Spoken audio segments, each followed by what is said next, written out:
Mostly, the like is, it falls in there because we try and compare things so frequently as English speakers that's what happens. The like falls in there. Okay. I will try to make a conscious effort this without making so much of a conscious effort that it hinders how I'm talking. Yes. We're not that professional. I keep thinking to myself, like, we need to do follow-up because that makes a show more interesting. But then I'm always like, I don't know. We don't have a Reddit, or we have the most rudimentary way ever to receive feedback. Person, face-to-face. Yeah. And then it's different than, because internet feedback, they don't know you. They just, their sole impression is what you've made, and so they just tell you what they think of what you've made. On that note, is there any follow-up? Yes. 3 people talked to me about the most recent episode. Ooh, this is new. Yep. The guy in my class, he told me that he asks people all the time what they do all day. So he studies in STEM, and he asks people. He said, I mean, it's true what he said, that no matter what you study, you could always fill your day with stuff to do. You could always be busy, but whether or not you're actually doing schoolwork all day, or you're just doing productive things in some other aspect of your life, it's just different. I don't know how much overlap there is here, but I think probably reasonably independently of the kind of career interest someone has, there are people that just have a habit of filling up their life with stuff to do that's usually like productive stuff. And then there's the people that don't have this habit. And there's probably, in-betweens. But I've realized that if I have free time, I end up like filling it up with a regular thing that I do, and then it fills up all my time again.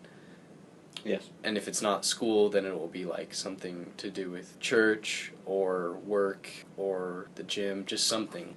Something will fill all my time. Yeah. So usually it's not reading for me. I actually used to read English.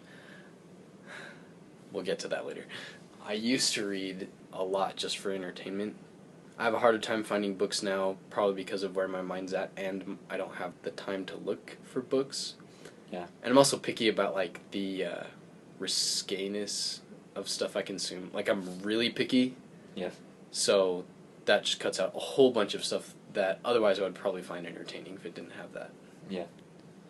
Aside from that, we put noise. I put noise in our in the last episode. Would you like to say what the follow-up from the noise was? Yeah, so some thought that the noise in the middle was a bit unexpected and rather loud, especially compared to our level of conversation, for the audio decibel level of us talking. Okay. And then you insert this sound, which is electronic and beepy and such, and it was just unexpected and loud, apparently. I hadn't noticed that, but probably because I knew it was coming. So I guess I could listen again and pay attention to whether it's a lot louder than our voices. I don't know. I assume you didn't think it was because, you put it in and listened. Yeah, but I also expected it as well. Could we have some bias there then? I don't know. So I will make it a little quieter if it ends up in here again. So, is that it for follow-up? Yeah, I mean, we could talk about other stuff that we've done recently, but nothing has been as exciting as the 4th of July in the past other weeks, so... That's true. I think we should just get to it. Yeah. We've got plenty of stuff to talk about anyway. So, we're going to pick up kind of where we left off last time, because we ran out of time. We would like to talk about university life, but specifically assessment. I mean, you could talk to so many people about this, but we specifically would like to discuss how modern universities determine the aptitude of their students. So, I'm sure I'll have a lot to say about this, but I'm going to let you take the lead since you were able to attend that colloquium that I really wanted to attend but wasn't able to. Yes. Jealous, by the way. So, we had in the physics department at BYU a professor from Harvard come, Dr. Mazur, and he spoke to us, and his address was assessment, the silent killer of learning. So he had a thing on the Tuesday evening before where it was more of an open discussion, talking with Dr. Mazur and discussing basically the point that he came to in his life and why he's teaching at Harvard. He's also from Europe, though. He's from the Netherlands. Okay. So he grew up in the Netherlands, and then he ended up going to Harvard, and he stayed at Harvard, did a postdoc at Harvard, and just stayed at Harvard.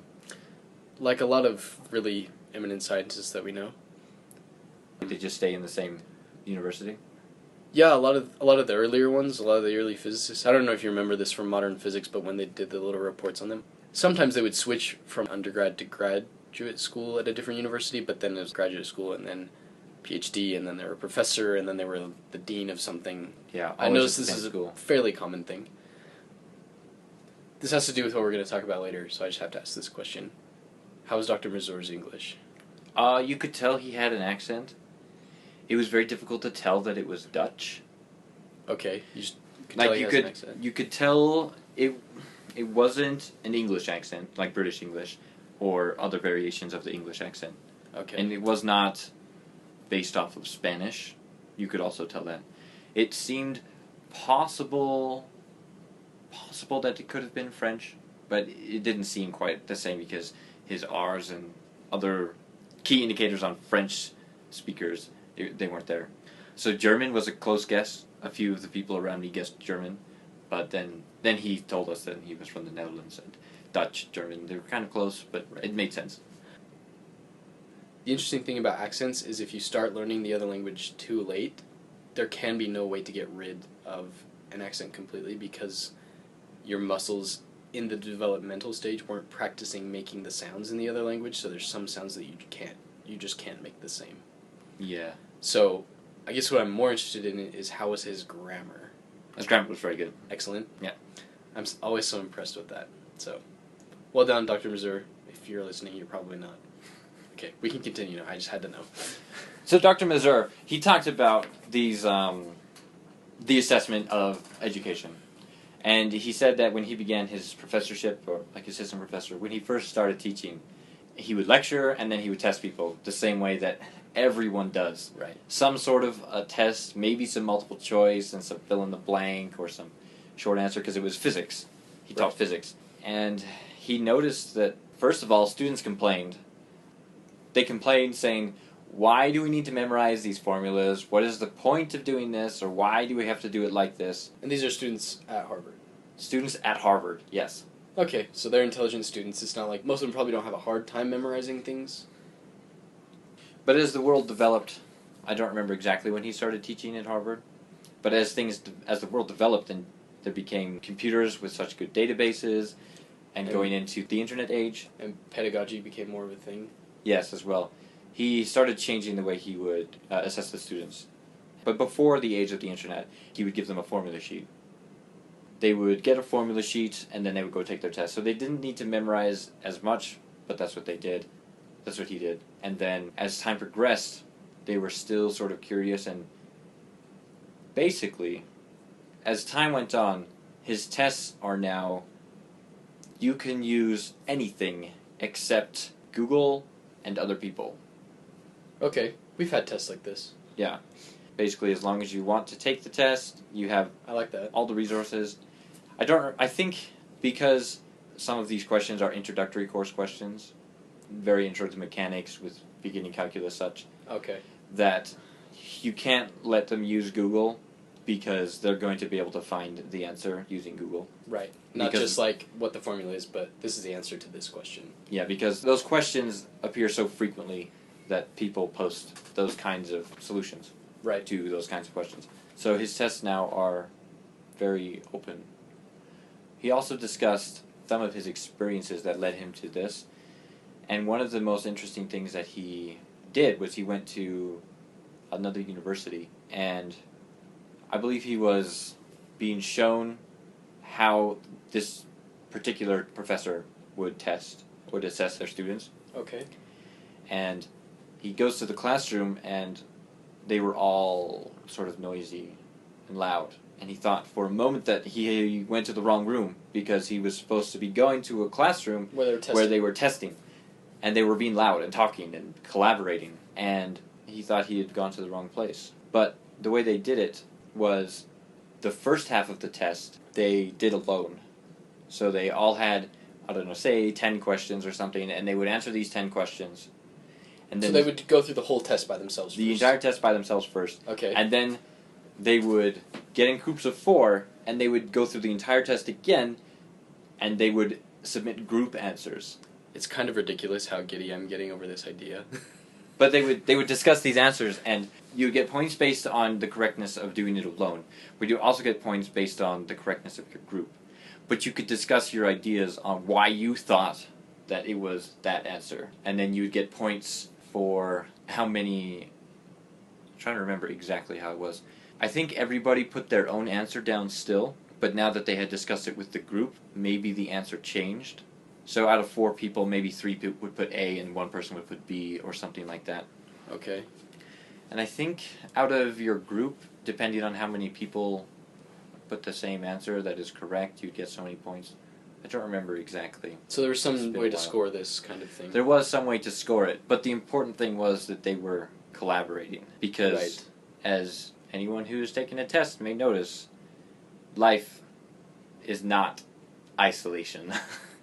Yes. I don't know how well this fits all disciplines. I can imagine it fitting well in a lot of them, but this works really well for physics because this is how physics works in the real world. No one does research completely by themselves. And no one is, hopefully, arrogant enough to solve this problem and not, like, talk about it with someone else and think, like, is my math sound? And, like, talk through it and look at it. You know, no one does this. We don't do it alone. I think the greatest reason that we don't do it alone in physics today is because, one, the low-hanging fruit is gone. Yeah. Well, we can argue about that later. We could argue about that later. But basically, somebody... A lot of it is gone, I agree. By gone, I mean the average person can't just create a laboratory in their garage and discover something new in physics. Yeah, most of that's been taken care of. I agree with that. And so the physics that is being discovered today is literally probing the edges of reality, and that is just too much for one person to do. No one person is clever enough to be able to do all of that. And if they are, they would be very obvious in the world. Like, they would be very prominent. Right. So, anyway. Sorry, sidetrack. That is really great. Because it's also important to assess the individual. If this individual is not good and always gets it wrong, but the group always gets it right despite them, you don't want that person on your team because they're not going to be very helpful. And this person's not going to know or perhaps be motivated to do better. So I like that there's like some individual assessment and group assessment, because the ultimate thing is like that the group gets the right answer, but the group will get the right answer better and more quickly and more thoroughly and more often if everyone in the group is good. On top of it, if the student got the question wrong and they come to a group and the other 3 got it right, they would teach the student why it was right and why they were wrong.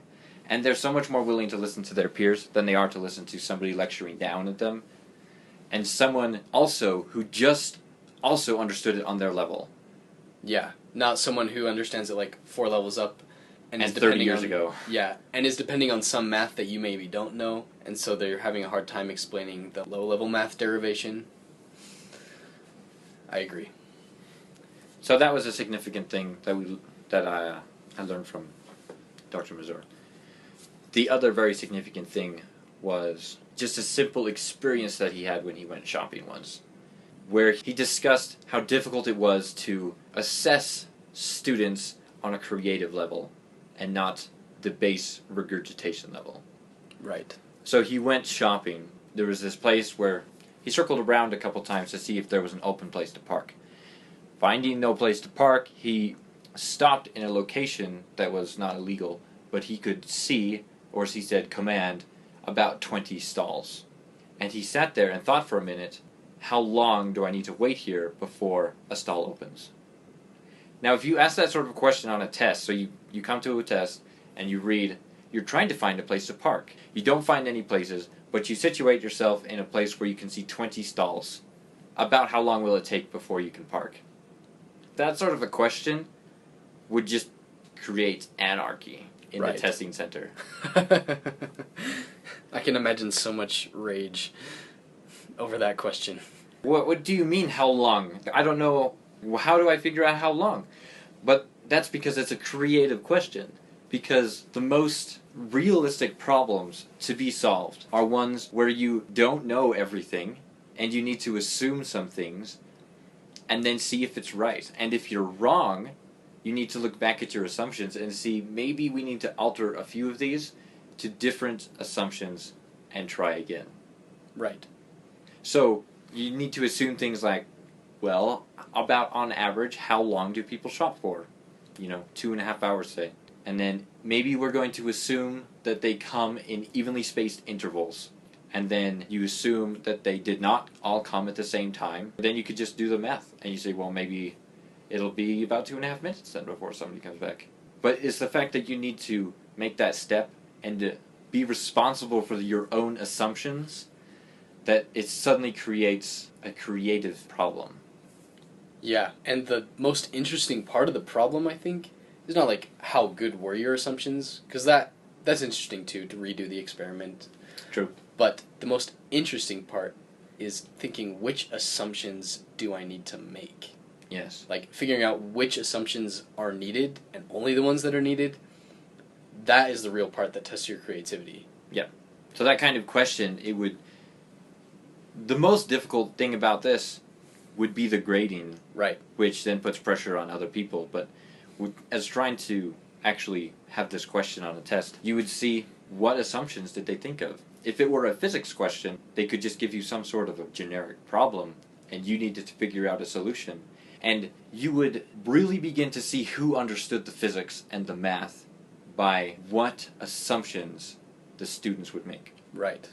If they were assuming the spring was massless, or that it oscillated as a simple harmonic oscillator, or that there was no friction, or that there was no interactions with any other molecules around, it was just one-on-one interaction, all these sort of things, you could really be able to tell. Like, this is someone who studied physics and knows, like, well, these are the things that would affect it, and I'm going to assume that these are the conditions of these interactions that might affect my system. Yes.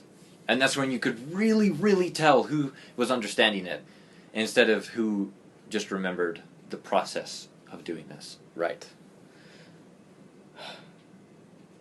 I wish. That's what I was about to say. I wish so badly. I mean, that is the part that's interesting about doing physics. That's the part that's fun. And when you get a test question like that makes you do even a little bit of that, yeah, it's hard. You think, I'm going to be really upset if I did this wrong. But part of the reason I think you're upset is because it's like an admission that, maybe I don't understand this as well as I would like to think I do. Yes. But those questions are so fun and satisfying when you do them and you get them right or mostly right. It's just... That's why one of the big reasons that I have chosen to study physics, because of that satisfaction. To be able to come across a question and you see it and it is so difficult to start with that you really don't have that much of a clue on what to do, and so you think about it. And you really think about what's going on. Then you really begin to see inside you how much you really know. And sometimes that's really satisfying because you come across a question and you recognize what should happen, what you need to do to be able to solve the problem. Other times you feel so lost and you just wish you never had that question. And then you do the only thing that you know how to do. Exactly. Then you do that again. An experience I can think of that drives home his point, or at least as an example. Yes. Is the way that I do homework.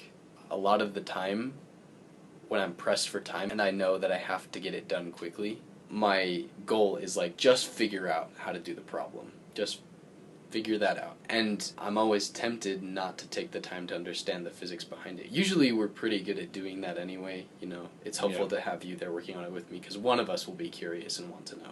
Yes. But I find myself on tests, often if a test question gets at the deeper thing, I often have to go back and think, what did the textbook say about this? And I have to really dig to find this was the assumption, or this was the principle, or this was like the general statement that allows us to do the math that I'm about to do. Yep. But I find myself not paying as much attention to those things in classes where the testing is more process-based. Is less, like it's more regurgitation testing than creative testing. I agree. And one of the things that I'm most grateful for, having gone to that colloquium with Dr. Mazur, was I now look for things to assume. It's very similar to when we were studying the Putnam questions. In case anyone is unfamiliar with the Putnam is a math test held every year in December, and it's out of 120 points. The most common score is 0. If you score 10, which would be getting one question right, that's pretty good. If you score 40 or 50, grad schools will look at you very seriously. Yes. They'll look at you. That's a big thing to say. You usually have to go to them. Yes. Anyway, Kolten and I took a 1-credit class based on preparing for the Putnam because it was convenient and helped our schedule out. Anyway. So, obviously we didn't take it really seriously because we didn't have the time to. But one of the things I noticed most about the Putnam questions were things you had to assume. There are certain things in mathematics that are necessary to assume. And this is one of the reasons why I love the fundamentals mathematics class, Math 290, so much, and other math classes, is because they're so different from physics classes, because they give you a problem, but they teach you that there are things that you must assume, even if it is something so simple as assuming that n is an element of the natural numbers. Right. But you need to assume that in order for the thing to work, and it's so important to do it. And after having listened to Dr. Mazur speak, I've been more diligent in implementing assumptions in my physics and thinking very deeply about what should be happening and what could be happening and what assumptions I need to make in order to fit this basic model that I understand. I have to say that gratefully this has also influenced me likewise because I do all my homework with Garett. All of the homework. Yep, all of it. Especially last semester I noticed we would be clear about, are we assuming this, are we assuming that, and we would write our assumptions on our homework. And I often did on my tests, I don't know, because, I didn't look at your tests all the time. If I did, it was after the It was fact. after the test. Yeah. We'll be sure we don't cheat. We are academically honest. Yes. But it just feels so much better, having been clear about your assumptions and thinking about the assumptions to prove to yourself, yes, I understand the physics and the assumptions that are necessary to make this work. It feels so thorough, and you're just so satisfied. Yes. Do you have anything else to say about that? We could complain about a lot of things, such as multiple choice tests or other such similar things. But there's really no need, because anyone who has come to university knows about these things, and everyone is equally as frustrated, student and professor alike. So I don't really have much more to say on that topic. Really what it is assessment should be gauging the understanding of the student. Most of the time it really doesn't. It's a competitive way to categorize students in order to see quickly how they may fall or fare in higher education, such as grad school. It's really the quick and dirty way, and it's not very... I almost want to say it's not very honest, because it's not an honest assessment of how well a student might do. Yeah. Because there are some times where I really don't understand what's going on, but it's multiple choice, and if you have taken many multiple choice tests, you see that there are patterns, and there are certain things that just make it a lot easier to answer the question correctly because of how things fall or fit or how it's worded. Especially how it's worded. I agree. So there are times where the system of assessment has benefited me, but I also feel that it mostly doesn't benefit most people.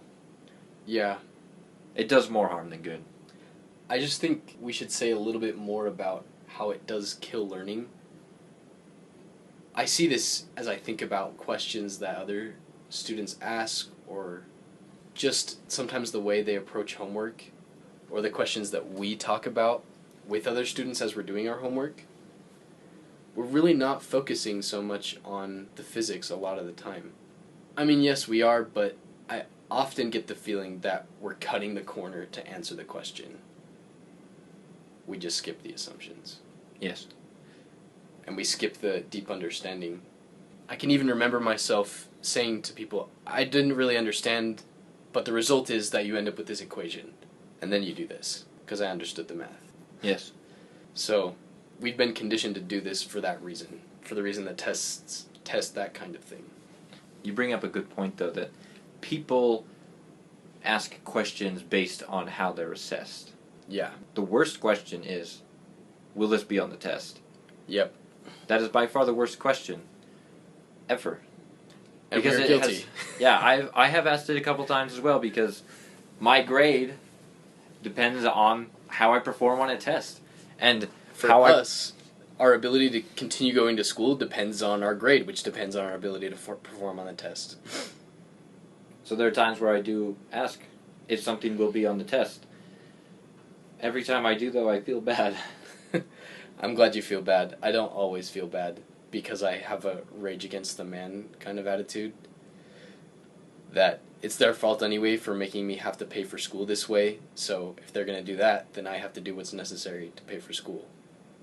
So I'm going to do everything I need to do well on the test so I can continue to pay for school with good grades. Yeah. But it's true. You're right. I should adopt the higher ideal. Always. I have it most of the time, but there are times. This is what kind of frustrates me, and why I often poke fun at engineers.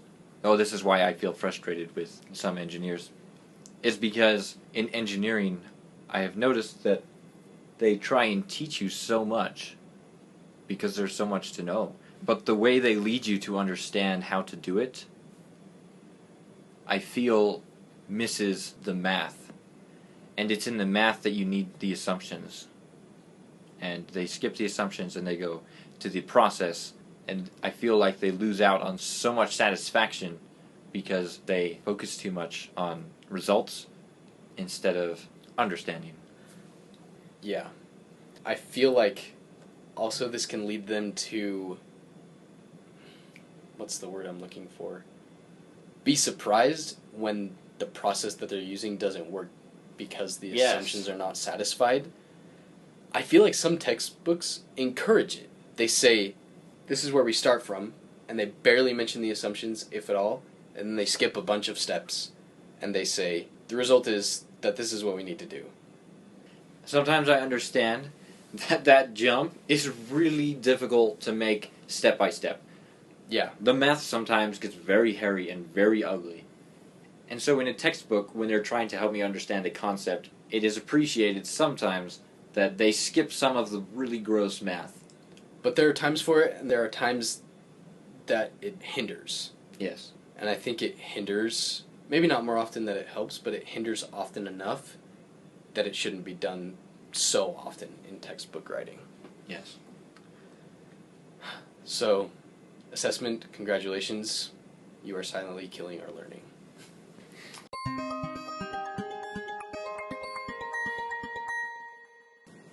Let's go on to something fascinating. We're going to talk about languages. If you've listened to Hello Internet, there is an episode called Sorry Language Teachers. We are going to talk about similar things. If you want to listen to that podcast episode, you can take a break right now and listen to it. It's probably like 2 hours long. Spoilers. Only part of it is about language. A good chunk, though. It's very true. We aren't picking up from what they're talking about, but what C.G.P. Gray and Brady Heron spoke of is it's engaging. Yeah. Like, it really makes you think about it and the issues that they address. The things that they address. So we're going to talk about languages. So I am interested to know first your perspective on the importance of a second language. Very important. Okay. I believe it's important. Let me give you the first and foremost reason why I believe it is important. In my study in psychology, we talked about the brain a lot because it's psychology and that's what happens. Right. But something super fascinating happens is some people who have had brain damage lose the ability to speak. They can no longer talk or form words. It's very interesting. And they can't relearn. No, they cannot relearn the language. Wow. Because the language center of their brain is just toast. Just damaged. But if these people know a second language, they can still speak fluently in their second language. No way! That is fascinating. Because the way your brain stores a primary language, like your first language, is in a different spot than where it stores its secondary or tertiary or more languages. So, yeah, I believe it's really important to know a second language. Firstly, maybe not firstly, but firstly, for some reason, if you got brain damage, you could still speak. But also because it opens your world to such different understanding of language and its use on language. Yes, thank you. People need to know, maybe not a second language. A second language is a very good way to do this. But some kind of other way of communication. Computer languages, I think, could help. Which we'll probably talk about more. Right. But I feel, and perhaps I'm biased, but I feel really strongly that people, they need to get out of the ethnocentrism that is thinking that their language is the language, the only language, the original language, of not thinking outside the box in this respect. Not being able to get out of the English blinders. I really agree on this. As I've noticed with people, the understanding that one person has of another person is enhanced significantly if they know a second language. How have you noticed this? I'm interested. Most of the time I've noticed that people who only speak one language generally are not as understanding or considerate of someone else, regardless of that other person's language or number of languages that they know. But most especially if that person is a different ethnicity or from a different culture or different background of any type. That if one person knows a second language, usually they are kinder. Really? Yes. That is so interesting. It's not always the case. There are many kind people who only speak one language. But as a general rule, I've noticed that someone who understands another culture because of language is usually going to be another culture. They usually are kinder.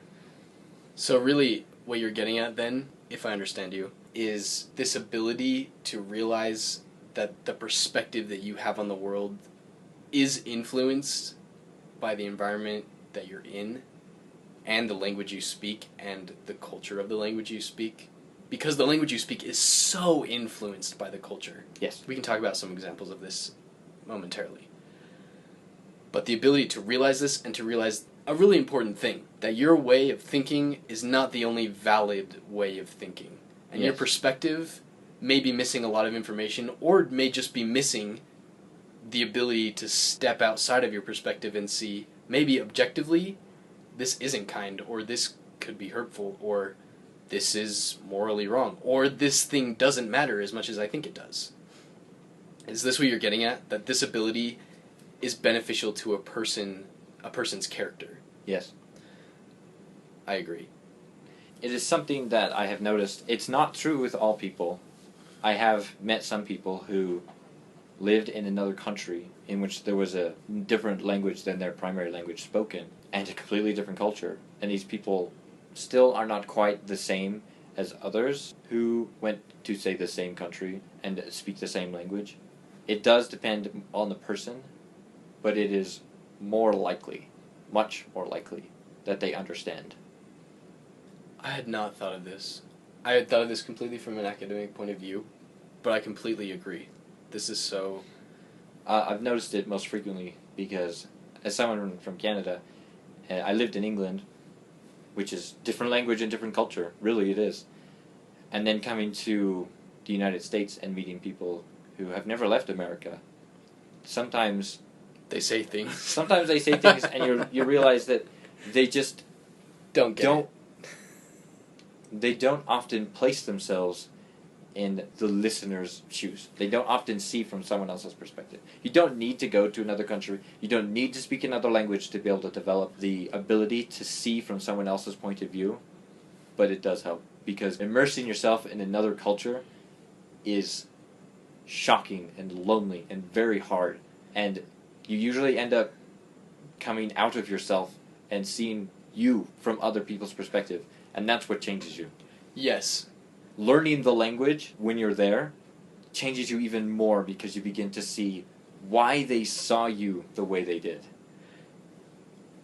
I completely agree. I could not agree more. And this thing being able to think from another person's perspective, completely regardless of languages, is such an important, not only social skill, but I feel like it's an important duty, for lack of a better word, of people. Of, like, the human race. Yeah.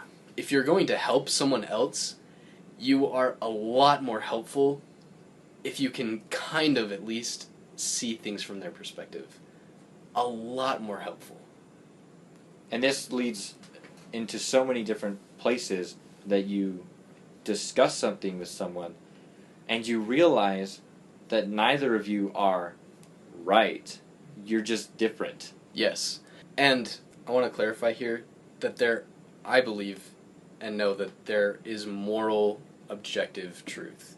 Like, this exists. Yeah, sorry, I was talking about, like, more political or economic. Exactly. And the importance of being able to realize that, I feel like if you don't recognize that there is moral, objective truth, and then there are things that don't necessarily matter, that there's no one right, or that there's a mix of circumstances and such, I feel like this ability is important to be able to respect others' views and to understand them and help them, or to receive help, to exist in the best way with other human beings.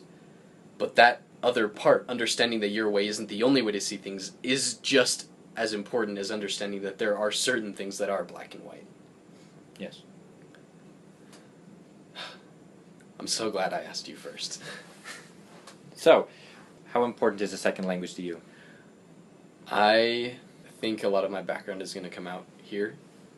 Let it. So, where do I start? Aside from what Garett has said, which I think could be the most important reason to know a second language, or to be able just develop that ability any way that you can to see from another person's perspective. It is so helpful in everything. I was just fascinated by other languages academically. I don't know why. Human interest. It is fascinating. And so I can remember from before I even knew I did know some. In second grade, I was fortunate enough to have, like, Spanish immersion for a little bit, and I really enjoyed that. And I had a bit of a knack for it, but I can remember that ever since then, and maybe even before then, I would ask my mom, who had taken some high school Spanish and was still fairly recently out of high school when I was young, just, 5-6 years out of high school. I would ask her how to say things in Spanish, and I had already planned, like, I want to take Spanish as soon as there is a Spanish class offered at my school. I want to take one of those. And so I studied Spanish in school for 5 years in a row, which is probably abnormal. I took the most advanced Spanish class that was offered at my school twice because I'd taken it the first year and passed it and did fine, and thought, well, I want to keep learning, and no other class is going to help me out more than that one. So we'll just do that again. It was also an advanced placement class, which means there's a test that can give you college credit, and I had an opportunity to improve my score if I took the class again, so I thought, well, why not? I could get more credit as well. And this was the beginnings of my life now. Now, my job, I have 2 jobs, but my job that has been my job for a longer time, ever since 2013 when I returned from my mission, is teaching missionaries, training them about being missionaries in Spanish. So we teach them about being missionaries and Spanish, all in Spanish. So that's my job. Also, it's the language that probably my most important relationship things get discussed in because my wife is from Ecuador. That is the biggest reason that I'm grateful to know a second language and to know it so well, is because I never would have met my wife or dated my wife or married my wife without knowing Spanish as I do. Yeah. You can cut a lot of that out, but that's how that goes. Basically, a second language is important to you because it has created most of the best opportunities for you in your life. Yes, any of the ones that are not directly related to physics and school like that were created by Spanish, by knowing Spanish and studying Spanish. Also for all the reasons that you said, but I don't feel the need to repeat them because you said them so well. So I grew up in northern Canada, in the west side of Canada. So not very many people spoke French, especially when I was growing up, because Canada is a bilingual country. America doesn't have an official language as a country, but Canada officially speaks English and French. Growing up, I took very little French, and I don't remember all that much. Je ne sais pas. I don't know. It's enough, right? Je ne sais pas français. I don't know French. That's as much French as you need to know if you're going to know the bare minimum of French. And I only speak one language. I only speak English. But growing up in a country that is bilingual, everything in the shops, all of the food and all of the products, all have French and English on them because it's law. And it's just different to see sometimes here where everything is only in English on products. Sometimes it's in English or Spanish or something like that. Sometimes we have English and French too. I see it every once in a while. But it's just different that it's not always in both languages. Yeah. And seeing it in both languages, you begin to see, even though I don't speak French, seeing that on one side it says chicken, on the other side it says poulet. You realize that there are different words, and you begin to see maybe why sometimes you call chicken poultry. I have a question. Have you ever noticed that something is written in English and written in French and like the number of words don't line up? Yes. And the structure? Yes, very much so. I'm glad you've noticed this. It's pretty obvious if you pay attention to it. Right. This leads into something that I wanted to talk about, which we've touched on a bit already. English, or your native language, is not the original only language.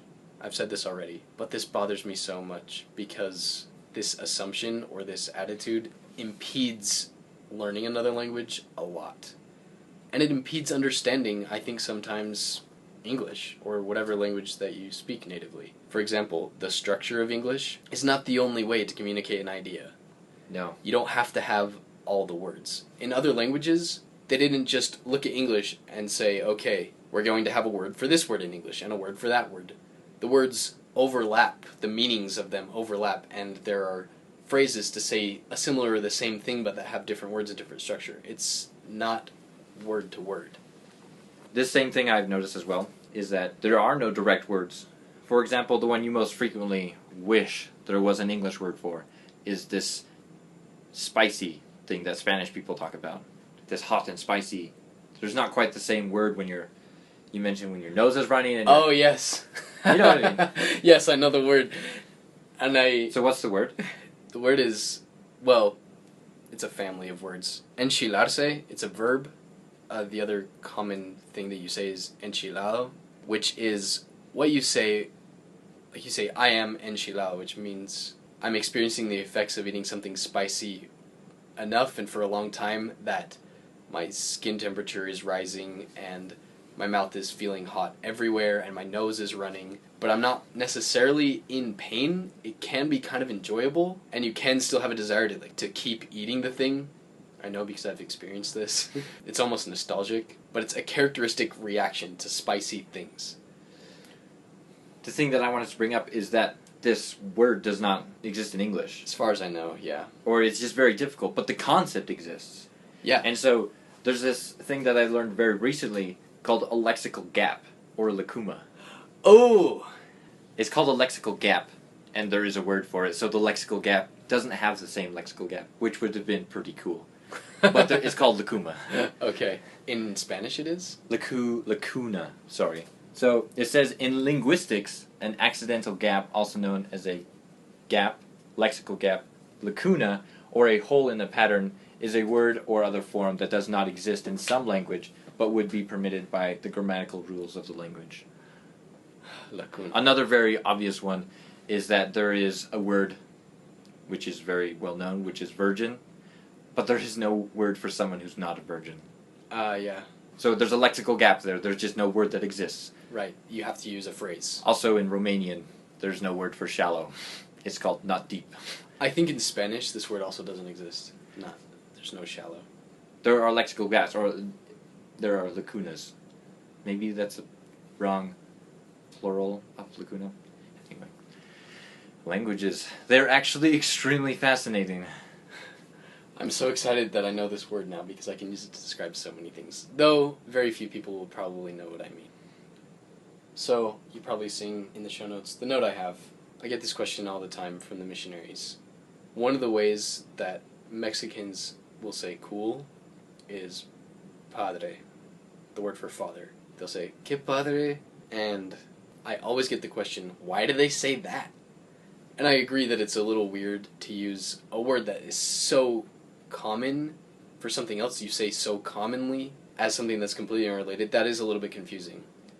But yeah, because cool is very strange. I always ask cool. them, why do we say cool? Do we mean that it's cold? No. Does that have anything to do with temperature? No. Wait, yeah, it does. No, think about it. It doesn't. You just think it should because that's the word we use in English. Yeah. So, that's my comment about think outside the box and realize that if you think something is weird in another language, the same thing may not be weird in yours, but you have plenty of things that just make absolutely no sense. Yeah, I'm also reading a book right now called Metaphors We Live By. Oh, yeah. So fascinating.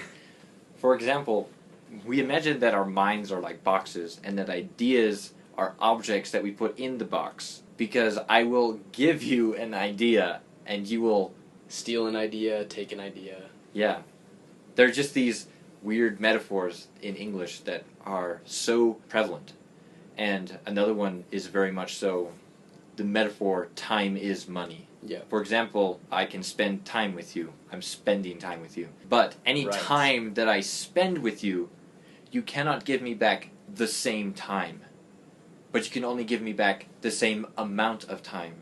And so the metaphor breaks down and you lose understanding about what the concept is when you use a metaphor. And it goes so deep. This book is quite amazing. I don't know who the author is, but it's Metaphors We Live By. It's very fascinating. I might have to read this because I would probably enjoy it a lot. So that's good. You have a note here talking about lazy English. What do you mean? Yeah, English is lazy. This is why I think English is lazy. Will and would. I don't know about a lot of other languages, but Latin-based languages don't have words for will and would. The reason we have a word for will is so we can say the verb as it would be in its infinitive form. For example, eat or walk or talk. Like you can say to talk, right? This is an infinitive form of a verb. So to say this in the future, you just say I will talk or I will eat. Ah. I will say. It's the same, right? He will say, she will say, we will say. It's the same for all of them. It's lazy. It's just a word that means we're going to go in the future, but I'm not going to change the actual action I'm doing to sound like it's in the future or that it's any different.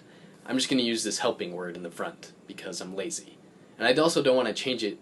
For example, in the present tense, I eat, you eat, he eats. It's different. Yes. But it's I will eat, you will eat, he will eat. It's all the same. Why? Because English is lazy.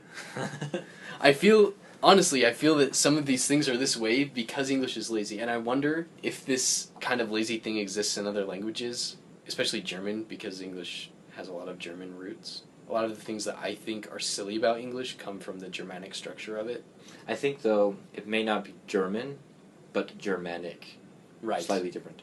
Right. So it does not come from the German language. It comes from the Germanic roots that happened to also make the German language. But I wonder if those Germanic roots still survive in German. I guess see. is what I'm asking. Also, things that are weird, I don't know if they're necessarily lazy, but I think they're weird. These things we have as question markers. When you ask a question in English, for example, so I can say, I am reading. Are you reading? Or do you read? The do or the are necessary for that question to be grammatically correct in English, right? Yes. This is silly. Do is a verb. Why do we use it to indicate that this is a question? So is are. And how do you decide whether it's do or are? Yes, it seems obvious to you in English, but try and really say what the rule is. It's difficult. Try and explain this to someone who doesn't speak English. It is hard. I can't think of a good reason why this word has to exist at the beginning of a question. In Spanish, to say the question, you say it exactly the same as the statement, structurally, and your tone says everything. For example, you read? This will fly in English a lot of the times. Sometimes we think it sounds like a caveman, but it's just because we have this stupid do at the front. Yes, I see. I hate that because it is so hard. Going both ways. It is hard to explain to my wife why and when you need to say it and how to know when it's do and are. And it is so hard to get the missionaries to stop asking, when they're asking a question, how do you say do you? How do you say are you? You don't need to. You just say, you read? You speak Spanish? You read in the past tense? This also is a pet peeve of mine. Big paper cut. Did. Just like do, if you're asking a question about something that happened in the past, you say did. But the verb that you did is exactly the same. It's in the present. Yeah. Like, did you eat? Did you eat? Not, it's I ate, right? Why isn't it you ate? Or at least, did you ate? I know that sounds horrible, but it's just because that's the way you've been conditioned. This indicates that it's in the past. But we're lazy. We don't want to have to change the verb all the time. What a bother. So we just use one word to indicate that anything is in the past if it's a question. It's horrible. It's horrible. So those are a couple of my pet peeves about English. Also, why do we say fast asleep? It's a good question. So the metaphor of sleeping and waking, I mean, you fell asleep and you wake up. So it's sort of a directional thing that's going on. But fast asleep, that doesn't quite go with direction. It is so weird, isn't it? I tried to explain to my wife again because she asked me how to say, there's a word for this in Spanish, or there's probably several. Yeah, I can think of several ways to say it. Like, someone is sleeping such that it is really hard to wake them up and not very much would disturb them, and they're not going to notice because they're really tired. Yes. So I say, oh, in English we say fast asleep. And she was like, so you fall asleep fast? You fell asleep fast because you're really tired? Yes, that probably also happened if you're fast asleep, but that's not what it means. But why do we say fast asleep? You're not doing anything fast when you're sleeping. You're just laying there. Maybe you're dreaming fast. But it's just a silly, silly thing. I don't know why it's fast asleep. I mean, you can be in deep sleep. This makes more sense to me, but probably because of the directional metaphor that I'm used to in English again. Yeah. You don't say this in Spanish either. You say... Because you're not going to say you're deep asleep. You say in Spanish... The asleep is a strange word, I think. Is right. why you put the fast asleep, on it. Yeah. In Spanish, you say well asleep, which, if you can break your English brain for a little bit, kind of makes sense because well is used generally as an intensifier for a verb in Spanish. Yeah. Like, he draws well.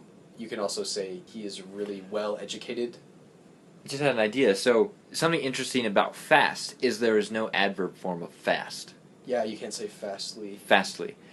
So... You can say quickly. So you're saying you're fast asleep, which would be similar to saying you're sleeping deeply. Interesting. So maybe, since there's no... I mean, it doesn't make sense to say that you're sleeping quickly. That doesn't make sense, because quickly and fast can sort of go together. Right. But I wonder. That is interesting. Perhaps I'll investigate that if I have some time. Anyway, so this just makes so much more sense in Spanish to me. And there's no directional metaphor. Spanish has this great thing called a reflexive verb, which we have in English, but they have a really clear way of indicating this is an action that I do, and I also receive the result, as opposed to I give you a pen, I do the giving, you do the receiving. When I bathe, for example, I'm doing the bathing and I'm receiving the bathing. When I fall asleep, same thing. And there's a verb? There's a verb, so there's the verb sleep. Yes. Like, they're sleeping, and this is just a normal verb. But the reflexive form of this verb indicates that you are falling asleep. Like, it's to fall asleep, which we say in English as fall asleep, but it just means my body did this weird thing to me where I went from conscious to unconscious. Yes. Not unconscious, but you know what I mean. I went from awake to asleep, and my body did it to me, no one else did it. Interesting. So, go on and tell me a couple other things that irk you. That irk me about English. Like plex. I'm interested to know why plex bothers you. I feel like it's another lazy thing. This is kind of like, what do you call it? But you tack it on the end of a word. A suffix? A suffix, that's correct. Yeah. But it's not really a suffix. We do this thing that's a trendy thing. I think plex can be a suffix, but we do this trendy thing where we combine words. We put suffixes on words where they weren't before, or we put a prefix on and we combine them, and it's like trendy and cool. It annoys me to death. Other languages do this as well. I know German is quite frequent to do this, where you have something and you have two things describing it, and you put it together to form one thing that describes it. Right, like windshield wiper. This thing is a wiper and it wipes the windshield. It's a windshield wiper. Yes. The most known one that I know for German is Jello, because we use in North America the brand name Jello. Uh-huh. In German, they concatenate shaky pudding. So it's shaky pudding. Which is kind of exciting, but... Right. I believe this phenomenon is also happening, hence the trendy, really, is the hashtag. Because people will concatenate things to create an idea. Yeah. And so, trending really fits very well. I hate most things about Twitter, so this, I think for the same reason, I just have an instinct to hate, like, social media trendy things. I don't know why. But I hate this because I feel like it's lazy and I feel like it's just trying to be gimmicky and you lose meaning or you just create ugly words or you're just too lazy to say it's a cinema complex. It's a sports complex. That's what the word is. It's complex. But we don't want to say complex, so we just chop it off and put plex on the end. Sportsplex. Ugh. It's horrible. It's terrible. It's part of the laziness in English. Yes, it is. So I don't like cineplex, sportsplex. Also because complex in the first place is vague, so this kind of helps because it specifies what kind of plex it is, but then no one knows what complex means still. We just need to clarify what complex means and then use it correctly. Can we do that? I don't know why I would prefer this method, but... It's probably too late. I'm sure it's too late. This has been years. I had a friend who knew I hated this, so he would do it even worse, even when it's not like a group of a certain kind of structure, like a soccer field or cinemas, or like several screens, cinemaplex, you know. Yep. And he would just say things such as... Would you say things like tableplex? Or doorplex? No, he would say studyplex, like a verb with plex. So bad. That's horrible. Yes. But I thought it was Runplex. hilarious. What? Runplex. Yes, like that. But you can have a running complex. Yes. But this means another thing. This has nothing to do with structures and organization. This means you have some kind of problem that you have to run. Oh, because you have a complex. About running. Yes. Do you see why I don't like complex? Yes, It's also too vague. complex is complex. Yes, that's a different word though. Putting a different emphasis makes it a different word. Yes. Like, please get this right from now on, people. Permit? Okay, I realize you're not going to get this right. That's really presumptuous. I'm sorry. But it bothers me. Permit is a verb. It means to allow someone to do something. Permit is usually a document of some kind that means you have permission from the agency to do the thing. It's just the wrong emphasis. On the syllable, yes. So, continue on. Tell me you have a couple other words that you hate. Fest goes along with the same thing. Yes, Astrofest, something or other fest. Same reason. Music fest. Music festival. Phase just has way too many meanings. We're not clear about what it means. We've broadened it too much. Even in physics, it has like 2 or 3. Yes. And often when someone's writing a paper, they're like, for lack of a better word, I'm going to call this mathematical trick, this little thing that I've represented with math, will be the phase of the thing. It's not the same as a phase for a wave or a phase in anything else, but I'm going to call it a phase. Yes, in the thermodynamics you have phase transitions, where you go from a liquid phase to a gas phase, or something. And then in waves you have phase, which means this is the same frequency wave, but this one started at this time and that one started at that time. So, phase, same problem. Refreshment, we say this all the time in Mormon culture, even when the things that we're eating are not very refreshing. Usually they're heavy. Yeah. Like, refreshment to me is like cold drink, maybe some fruit. Something light. A salad, a really good salad with some nice dressing. I appreciate sweets, but they're not refreshing, they're heavy. Sometimes they bring in these double chocolate fudge brownie things. You take a bite and it's just so much chocolate. And I hate it the most because usually when someone mentions refreshments, I'm a little bit hungry and I'm a little bit tired, and I'm usually hot if I'm in one of those meetings, like I'm a bit warm. And so they say refreshment, and I think, yes, something light where it won't make me hotter. And it might even cool me down if it's... I also don't think soda's very refreshing, but at least it's cold. And then it's like a donut. And my body's just like, no, you're not even going to make it to the car before food coma hits if you eat the donut right now. So that's my problem with refreshment. Select, I'm interested as well. Why select? Also because it has too many meanings and it's trying to be too trendy and like, this is a better version of... This is the rich people's version of the word choose. Or pick. Oh, to like select something. Pick is really like lowbrow. Choose is average guy, average Joe says choose. But academic papers and professors say select. Or you can have like select food, yes. Select cut. Even cat food is select. But you didn't really go out and select the best. I don't believe that at all. False advertising. I have a problem with people using words when they shouldn't be used to give the impression that something is better than it is or something other than it is. to be gimmicky or to get you to do what they want. Yeah. It's similar to why clickbaity titles are annoying. That's a different story. I hate clickbaity titles. I agree. Okay.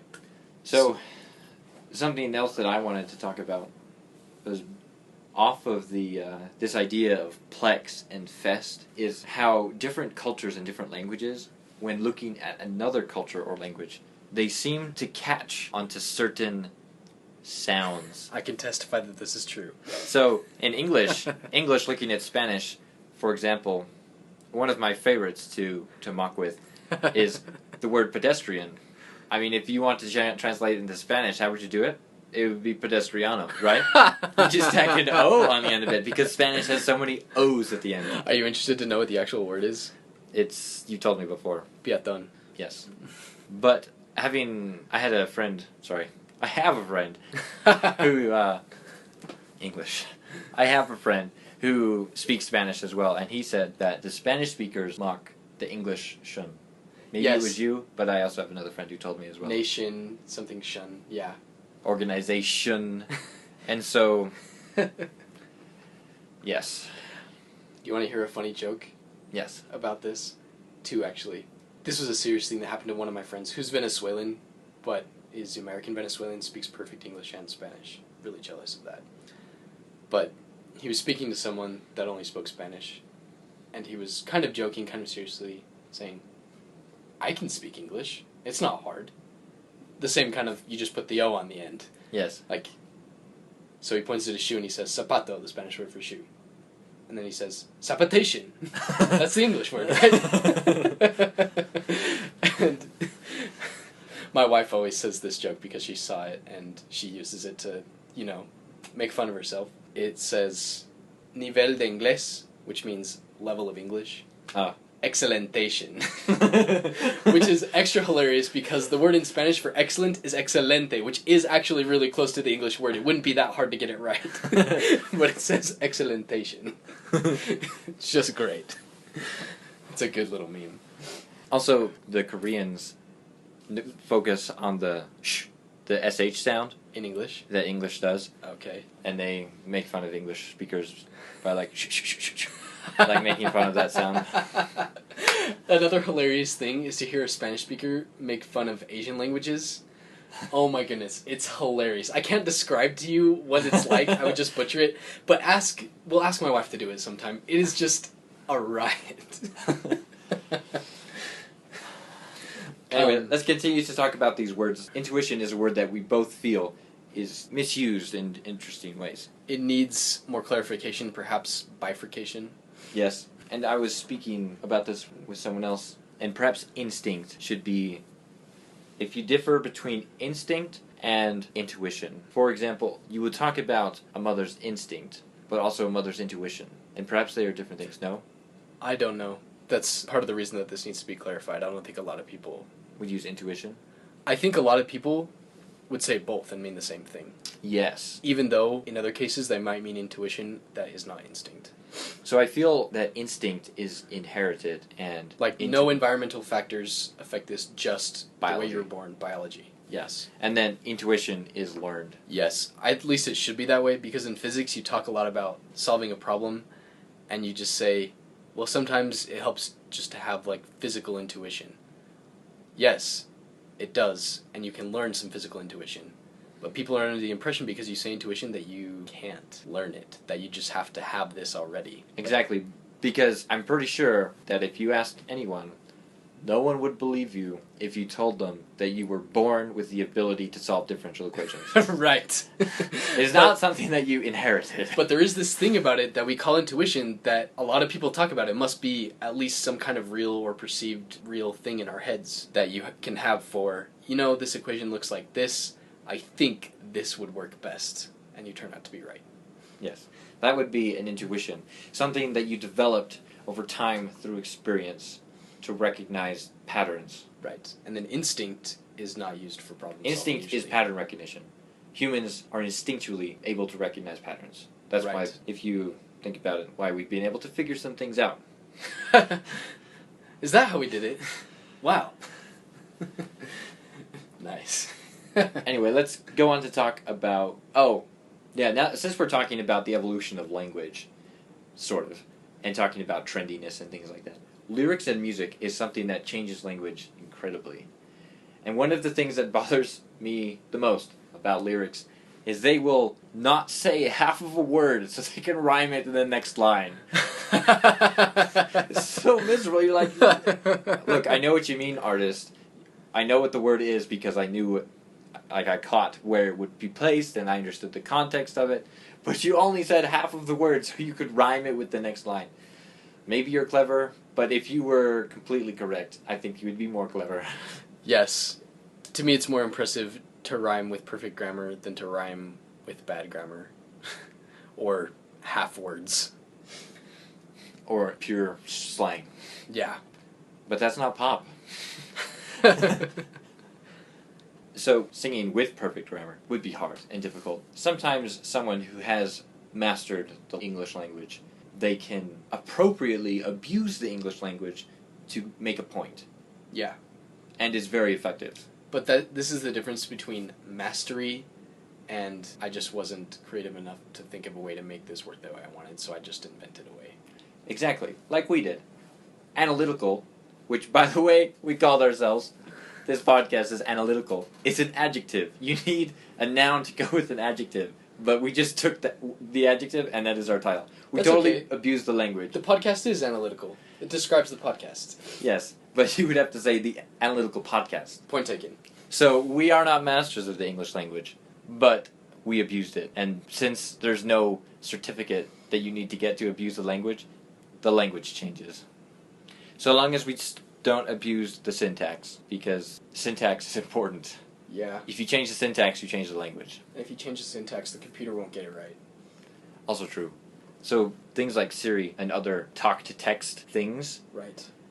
Syntax is extremely important, because if it's not part of the grammar, how could it be part of the language? Well, you might have words that are part of a language, but if you don't put them in the grammar, you're not going to get anything that makes sense. The program can't do it. Yep. It would be too much to try and program something to understand so many different parts of grammar. Yeah. Because last semester, I took a computer science class, and I had to program a lexical analyzer to analyze a language to see if certain words were in the language, to be able to describe certain types of words, such as strings or identification words or keywords, things like that. I had to write this program to analyze it lexically. And then the next step was to make sure that a file I received was part of the language and then was part of the grammar. It was required to be in a specific order with specific syntax. Okay. And that's kind of tricky to do. I assume you had a simplified version of this. It was quite simple, yes. It was not robust by any sense of the imagination. I believe there are only 5 or so key words that were like words that were specific to mean something special. Okay. Everything else was an ID, or if it was in quotes, it was a string. It was really basic. And then it found punctuation. Okay. It was super basic. This is still impressive, though. I'm still impressed. It was a lot of work. Yeah. I remember you working on this. Yeah, I spent a lot of time on it. The other thing we want to bring up, though, leading out from computers, is computer languages. In Hello Internet's discussion on languages, there is this prevailing thing about whether or not computer languages would be more important to teach students in high school than a foreign language. Right. Because the way the world goes, there's so many employers that want computer scientists compared to the number of employers that want translators. Right. And when you look at a computer science language, such as C++ or C# or C or Java or Python or Julia or anything that is a computer science language, including MATLAB or even Mathematica, which, isn't really a language, but it has its own syntax. And Mathematica's syntax is really, really picky. Yes. It is extremely picky. C++ also has a very picky syntax. If you do not put that semicolon there, it will freak out at you. It will freak out. MATLAB, you want to put semicolons in because you don't want to see all of your work being spit onto the command line. Probably in Mathematica as well you want that. In Python, if you put a semicolon, I don't know if it freaks out or if it does nothing, but you don't need them at all. But this can be confusing because in the other languages you do. So something about computer languages that I would be extremely interested to know is if someone who knows a computer language, or more than one computer language, which is pretty likely, loses their ability to speak their primary language, if they can still code. This would be very interesting. Very interesting to know. Where does the brain store a computer language? Is it as important to the brain as a second language, or not? This is a very interesting question. Along those lines, something I thought of earlier, people that speak another language may know what I'm talking about. You like to think that you're getting to the point that the second language is almost as well known by your brain as your first language and almost as accessible. And so you like to think that, for example, the Spanish word for all these things I can name in English and Spanish in the room are just synonyms in my brain for the thing, and they have this little like footnote that this one's a Spanish word, but it's just a synonym for this concept.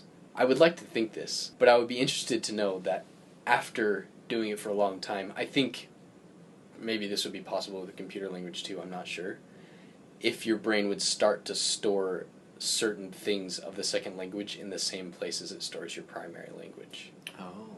I'm interested if that move would somehow happen, and if you completely lose the ability to speak the second language if this did happen, or if your brain would revert back to the understanding of the second language that it had from the other piece. Before it started storing concepts. In the primary language area, yeah. Wow. So I'm also interested in this because, and I don't know if this is me just over-exaggerating my experience because I want it to be this way, but sometimes things happen where it seems like I know about something more and better in Spanish than I do in English. I know how to describe it better. I lose the English word or I can't think of the English phrase, and the Spanish one just comes readily to my mind. Yes. I'm not sure if this is that much of a big deal, though. I know a lot of other language speakers, second language speakers, experience this. So I would be very interested to know both of those things, especially where the computer language goes in the brain. Yeah. Because that would tell you a lot about how much of this is communication to our brains. Like how much of it is we've just encoded information in strings of characters. Yeah. Or in ways to say things. I think one of the most difficult things about a computer science language is not understanding the language, but is actually using the language. Yeah, which is probably the same for everything. The syntax is very different. It's not so hard to understand words, but to use the word correctly. What I mean to say is, computer science is always an analogy. It is always an analogy. Because the brain cannot hold such abstract concepts without relating it to something. And it also can't say, well, to do this abstract concept, just do this to these ones and zeros. Your brain's not very good at that at all. Yeah. To think about how, for a database, or trying to build a database of some kind, you're basically learning how to build boxes. And how these boxes interact with each other, and how the things in the boxes interact with the other things in the boxes, and with the boxes. But it's all an analogy, because to build this structure out of the syntax and the code, it's not the same. Like, that connection between the syntax and the structure are so different. Because the same code, written in a slightly different way, changes everything entirely.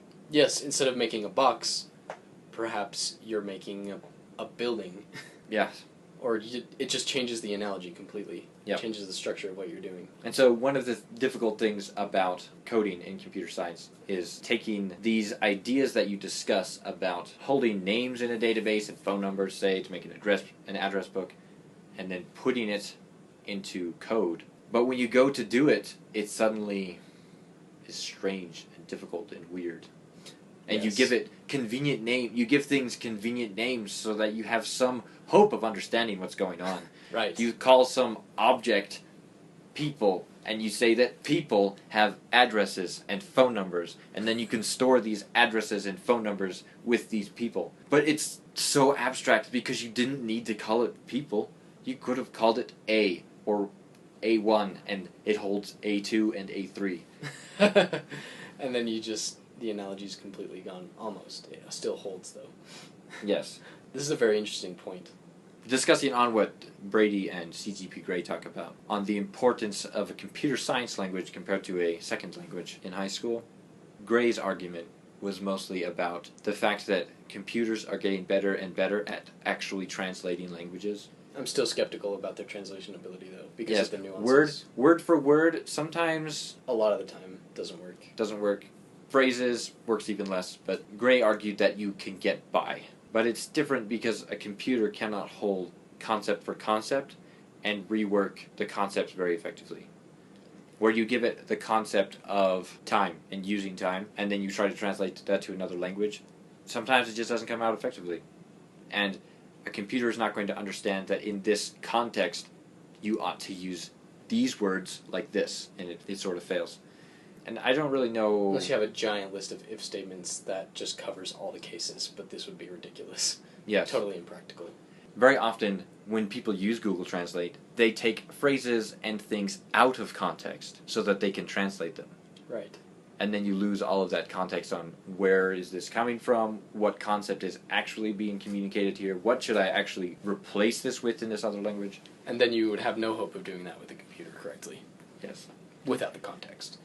So I think I agree partially with Gray's point that perhaps a second language, like forcing someone to study a second language in school as a requirement, may not be as beneficial as studying a computer programming language. And I may agree with him that perhaps that should be a requirement. Learn some programming, at least a little bit. I don't know.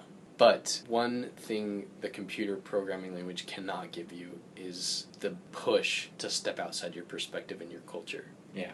Which I think is a huge, like we said before, a huge benefit of a second language. And I think there should be some way that we encourage people who are growing up and learning to have that kind of experience. Just for like the social benefit and benefit to your character, as we discussed earlier.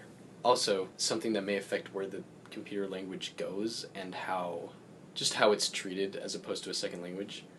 You don't really converse in computer languages. They're not like spoken out loud and listened to.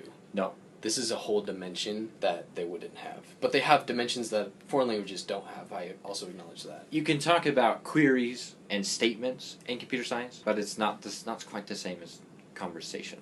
Yeah. For example, you can't just speak C++ to me. You can say things that I would understand and maybe there would be a joke, but we can't have a deep conversation in C++. No, and another thing that I'm very interested in is computer science languages that are not English-based. Yeah. Because in English you have if and else and while and do.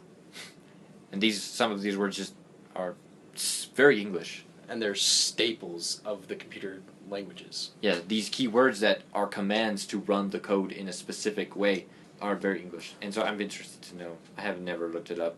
Maybe I'm not that interested, but it tickles me to know if there are computer science languages that are in other languages. I've thought about this more than once, and I'm interested. And I'm interested how the structure of them possibly would be drastically affected by just the different structure of the language. Yeah, how the syntax of the language that is not English affects the syntax of the computer science language. And even maybe what they've written it to be able to do. Or if because I think the first programming languages was probably invented in English. Yeah. If they all just like take the English platform and just go with it so that those things and these magic exist. words, if and else, are just memorized to them. Like, this means that this will do that. Yeah. This is interesting. Perhaps we should look it up. One more word pet peeve. I think we've hit this already, but vague words that we have not clarified the definition of, I feel like a great example is accessibility center. I know what that is. I know that it's for people with disabilities and they need a way to access, I guess you could say, the same information and advantages for like a test, or they need equalizers for circumstances that make it so their disability doesn't hamper their performance in a certain way in the university. Yes. And they call it accessibility because I guess they're trying to say we're removing the bars to access that are created by the way we've decided to administer this assessment and your disability together. Something like this. If you think about it, it's not a very good word. It may be hard to find a good word for that, but accessibility is so vague. Like, what are we accessing? Who's accessing it? Is the thing accessible or not accessible? Accessibility means you can get to it easily. So what does this place help me do? Get to what? Yeah. It's just so vague. It bothers me. Yeah, it's very interesting. We mentioned quickly that our name is Analytical. It's a name that we finally decided on. 3 episodes in, this episode 2. Actually, part of our reason why we started counting at 0 is because the computer science languages, the good, effective computer science languages, begin their indices at 0. And it makes sense for the reasons that they do it make a lot of sense. Yeah. And it's so much more convenient to be able to code that way. It takes a little bit of effort to catch on to the fact that the first element in your array or vector has an index of 0. Yeah. It takes a little bit to catch on, which is why computer science often has an off by 1 error. But it makes so much sense, for example, if you're putting things in it, when you have 0 things in the vector, and you probably have some kind of counter for how many things you have, when you need to put something in, you need to put it in at the 0th place, the first one, but it's the 0th place. Your counter is probably at 0 when you start it because you create the first thing and then you put it in. And then you increment your counter to the next one. Yeah. Anyway, it makes sense. So, we're called Analytical, and we're now on YouTube. In the most rudimentary sense ever. If you search on YouTube Analytical, you probably won't find us. But if you search the first episode title, The Bovine Mystery, you will find us. And you can leave comments there and feedback. I mean, comments on YouTube are horrible. They are not organized in any beautiful way. They are just a jumbled mess of usually people arguing. But since this is so small, if you leave a comment, we will see it. So subscribe. Just kidding. Yeah, and subscribe actually if you want to, because there's no one subscribed right now. You could be the first, and you can comment and say, first subscriber. Probably don't have a chance to do that again.